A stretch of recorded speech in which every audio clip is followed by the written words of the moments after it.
আলামিন শুধু ইবাদতের কথা বলে ক্ষান্ত হন না।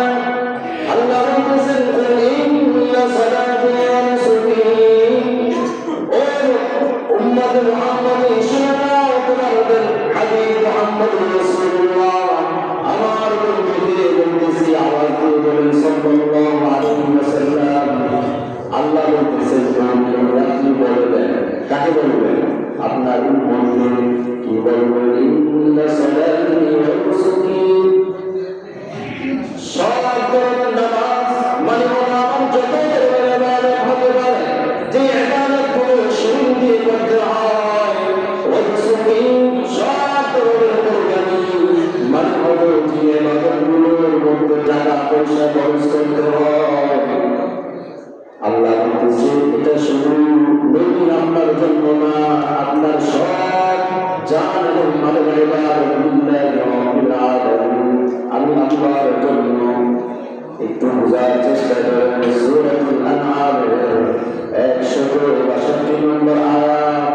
আল্লাহ শুধু ইবাদতের কথা বলে ক্ষান্ত হন না, আল্লাহ বলতেছেন ওয়া মা'য়া ওয়া মালাইকাতু লিল্লাহি রাব্বিল আলামিন।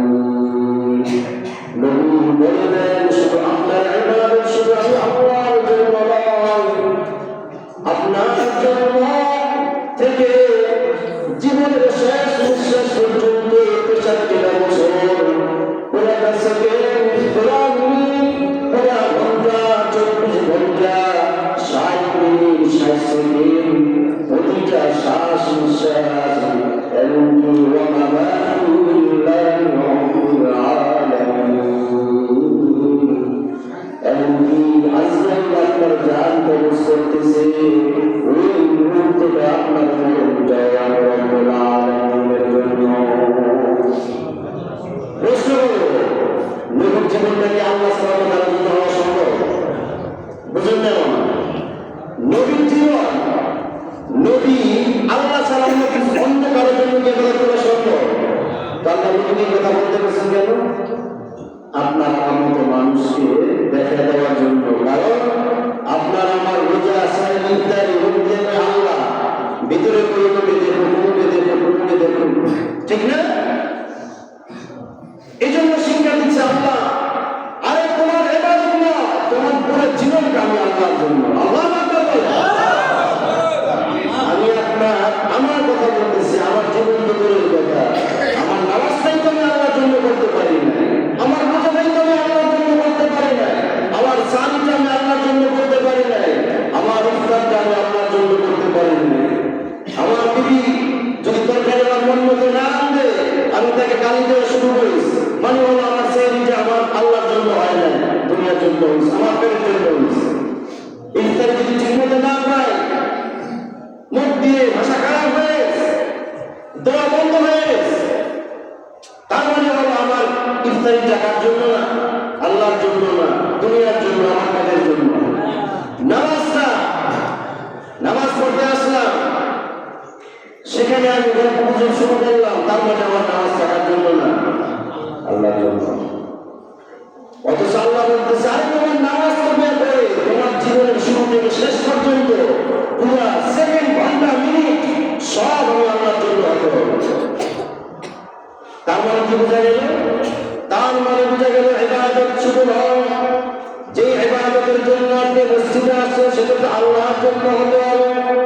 ইবাদত যদি আল্লাহর জন্য না হয়, অন্য কারোর জন্য হয়, সেটাকে সেকেন্ড পর্যায়ে শরীক বলে না বলে ইবাদত আল্লাহর দরবারে কবুলের কথা।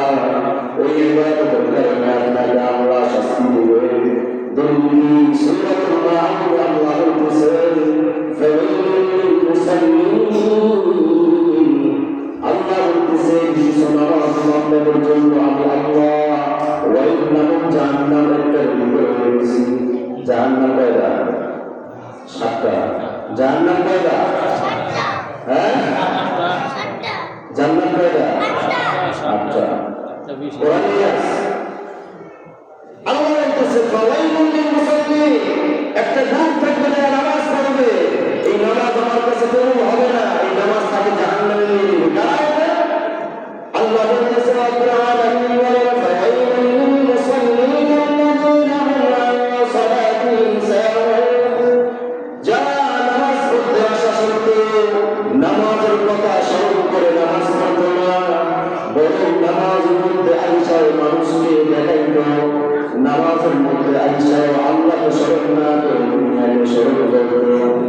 দাম দেয়, তারপরে কথা শেষ হয় না, হাসাহাসি শেষ হয় না, ঝগড়া শেষ হয় না, তাকবীর বলা হয়, তারপরে দুনিয়ার কথা শেষ হয় না। মানে হলো আমার নামাজ আল্লাহর জন্য না, আমার নামাজ দুনিয়ার কোনো স্বার্থের জন্য। ঠিক কি না? এরপরে আল্লাহ বলতেছেন আল্লাযীনা হুম ইউরাউন, যারা নামাজ পড়ে ঠিক আমি আল্লাহকে দেখানোর জন্য না, নামাজটা সঠিকভাবে পড়ে দুনিয়ার মানুষকে দেখানোর জন্য। যদি নামাজ না পড়ে, তারাবি না পড়ে, মানুষ খারাপ করবে, স্ত্রীর সাথে ঝগড়া হবে, ছেলে মেয়ে বকা দিবে, ঘরে থাকা যাবে না, এই জন্য তারাবি নামাজ পড়লাম, জুমার নামাজ পড়লাম। আল্লাহ বলতেছি যারা অন্যকে দেখানোর জন্য নামাজ পড়বে, ওই নামাজ আল্লাহ আল্লাহর কাছে কবুল হওয়া দূরের কথা, তাকে সোজা অন্য জান্নাতে নিক্ষেপ করবে। জোরে বলেন নাউযুবিল্লাহ।